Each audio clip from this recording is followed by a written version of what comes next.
Assalamu alaikum warahmatullahi wabarakatuh. Dhamaantiin waan idin salaamayaa my friends and the family meel walba joogtaan. Waxaan idin leeyahay subaxnimo wanaagsan. Waa brotherkiini aad uga barateen had iyo jeer inuu idin la soo wadaago hadba wixii markaasi bulshada igu xiran faa'iido ay u leedahay ama ay faa'iido ka heli karaan. Maanta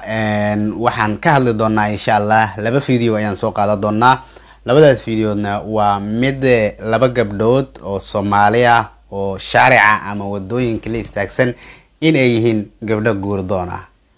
Ninka ay doonayaan mid kamid ah ninka ay doonayso tan kalena wixii ay doonayso ayaa halkaasi ku soo faaqidi doona. Waa videoga labaad waa fanaan ama raabiste hore oo ka baxay fanaannimada kuna Ilaahay subhanahu wa ta'ala nasri iyo nasteexa uga dhigay in uu ku hanuuno ama uu hanuuno ama uu noqdo mid iska daaya heesaha, balse bulshada Soomaaliyeed wuxuu leeyahay astura macnaheedana dib ayaan idinkaga sheegi doonaa. Marka fanaankaasna magaciisa idinkaga hordhaceno dib ayaan idinkaga sheegi doonaa. Soo dhawaada had iyo jeer. Haddii aad nagu cusub tahay soo fadhiiso koobkaaga shaahana hore u soo qaado.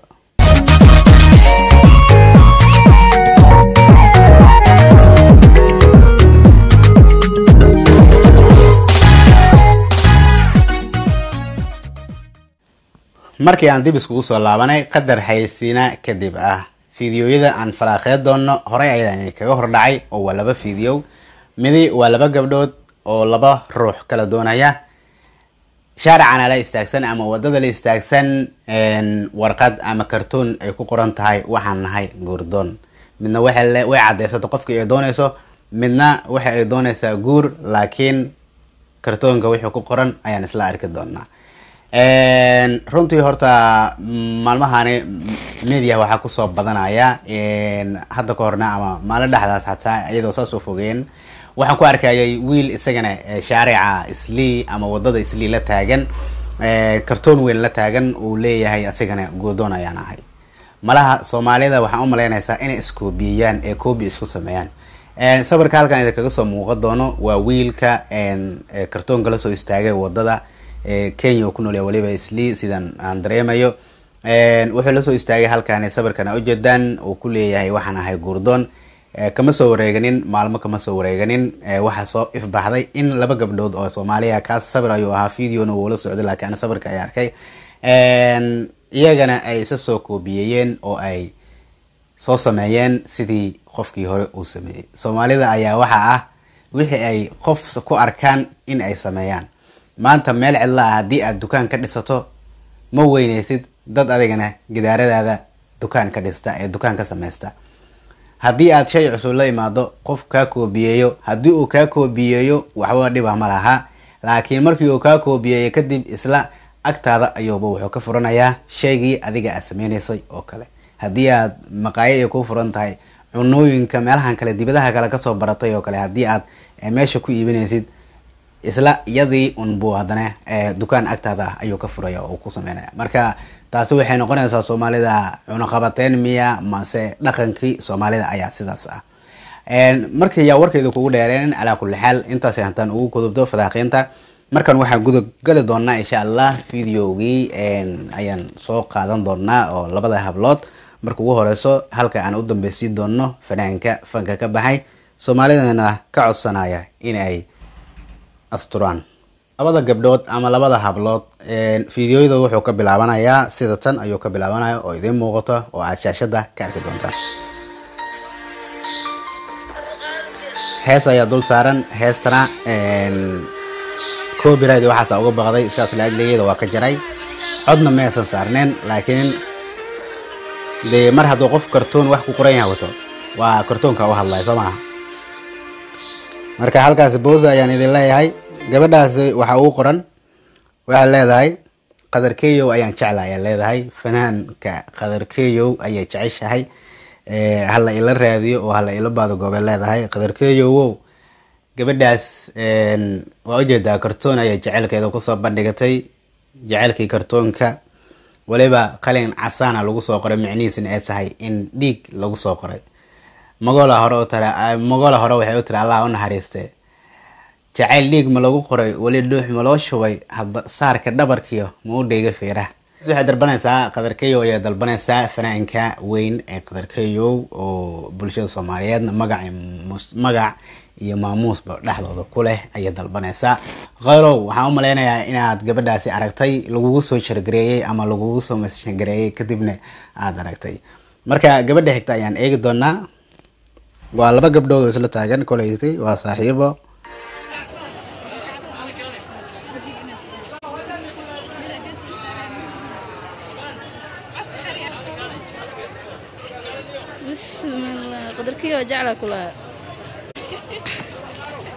waxaan aqri doonaa tan kale kumani haddii aan screenshot idinkaga soo qaado aan idinku soo zoom idin soo dhihi karo waa idin soo dhahayaa si aad u wada aragtaan marka gabadha xigta iyadana waxa ugu qoran halka kan waxaan ahay guurdoon waxaan raadinayaa nin ma idin dhamaystira waxay tiri waxaan ahay guurdoon waxaan raadinayaa nin dukaan leh guurdoon ahay iyo nin dukaan lahaan raadina isma galayso waa laba waxa isqaadanayna ma fahamta haddaan dhahdo guurdoon ahay haddana aad dhahdo dukaan la raba macnaheedu waxay tahay macnaha qofta qof ama teedka u furmiya haddaa iska gaftamo walaasheeda koleed haddii ay macnaha waxaan fani ay idinka yihiin waa iska fani haddii ay macnaha lillahi idinka tahay oo daacad ay idinka tahayna waaba daacadii laakiin aniga waa iska gaftamayaaye okay ninka dukaan kale macnaha qof ama teedka u furan ma tahay macnaha baasadii bariiskii iyo waxaas inaad iska daaqdaan rabtaa xaafadda iska fadhiisato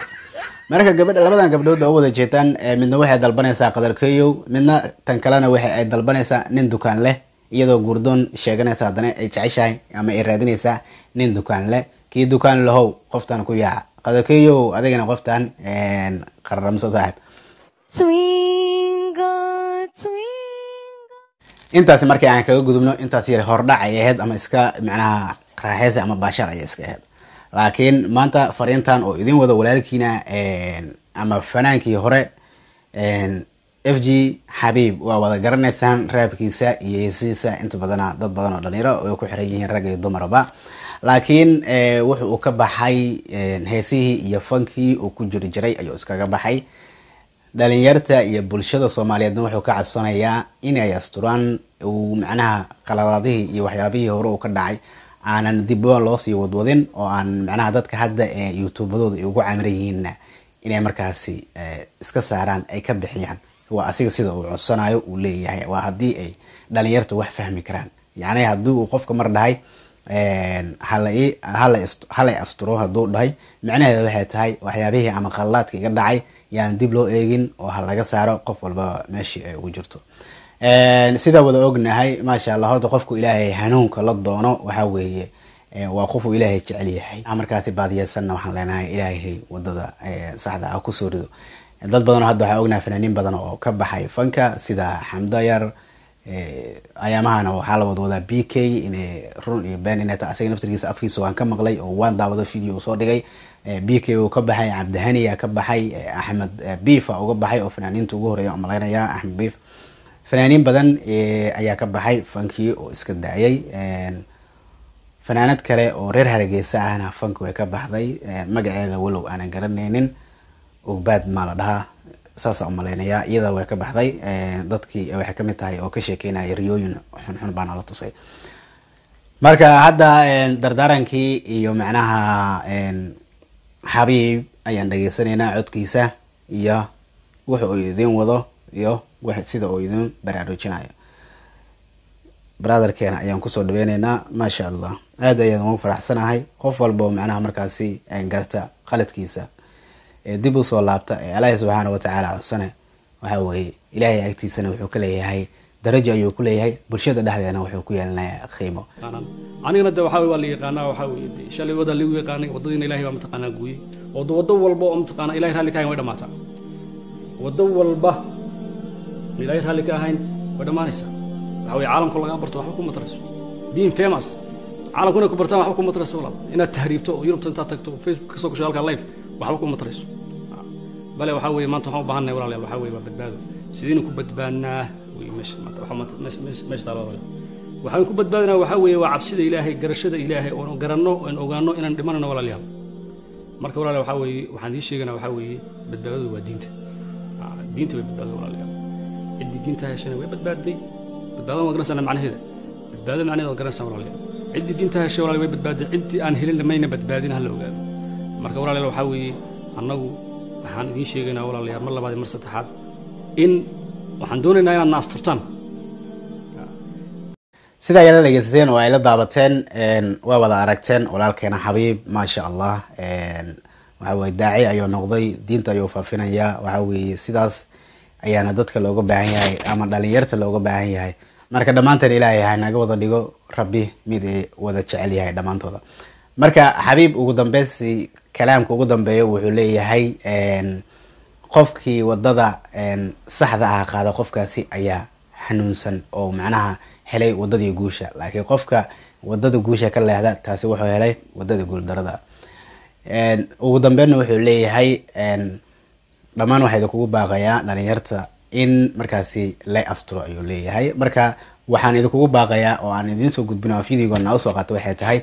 in walaalkeena aan asturno ceebihii ama adii ceebna meesan ka dhicin laakiin adii waxyaabihii hore ee fiidiyooyadii macnaha markaasi dumarka kula jirayo iska baashaalka xilligii macnaha iska baashaalka waqtigii shaydaanka uu hadaabsaday waxyaabahaas oo kale raabkii iyo kale oo aad idinkana kaga qayb qaadataan si aad markaasi aad uga tirtiri lahaydeen qof walba janaalkiisana hees xabiib ku jirto haddii ugu jirto sida ugu tiri lahaa barnaamijkayga maanta halkaas ayaan kusoo gabagabeynayaa fiidiyoga inoo dheeraada ayaan diidanahay dhammaantiin waxaan idin leeyahay soo dhawaada hadda kadib waxaa bilaabi doonaa barnaamijyo aan kaga hadli doono dhalinyarta wacyigelinta iyo waxyaabaha markaasi bulshada munaafacaadka u leh aad baad u mahadsantii taageernimadiina iyo inta nagu xiranba 20 qof iyo 30 qof iyo 50 qof oo na daawato ayaaba nagu filan maalinba waa maalin beri maanta haddayna daawato 50 beri 100 ayaan daawanayso beri 200 ayaan daawanayso beri dambana waxaana daawan doonto 300 ama 1000 ama 2000 ama 20000 inagoo gaarnay ayaa arki doonaa halka maanta subscribe-ka inuu yahay 7k marka insha Allah dhammaantiin inta channelada leh ee hadda soo baxayso 100ka ama 1000ka ama 2000 ama ka badan baxaysatan idinkana waxaan idin leeyahay guushiina iyo habmigiina iyo halka u socotaan si dardar ah inaad ku gaartaan ayaan idin rajeynayaa khibrada waaweynka ah ee youtube-dooda ay shidan yihiin ha garab qabtaan dadka soo baxaya ama youtube-yada hadda madaxa la soo baxayo si markaasi ay bulshada markaasi wax u wada qaybsadaan laakiin haddii aad noqoto kaligiis cune waxaad ogaataa in markaasi waxaaga ay noqonayaan hal bacaad lagu lisay dhammaantiin waxaa idin leeyahay salaamu ullahi calaykum waraxmat ullahi wabarakaatuh kula dambe xiisa insha allah inagoo isku xisaabno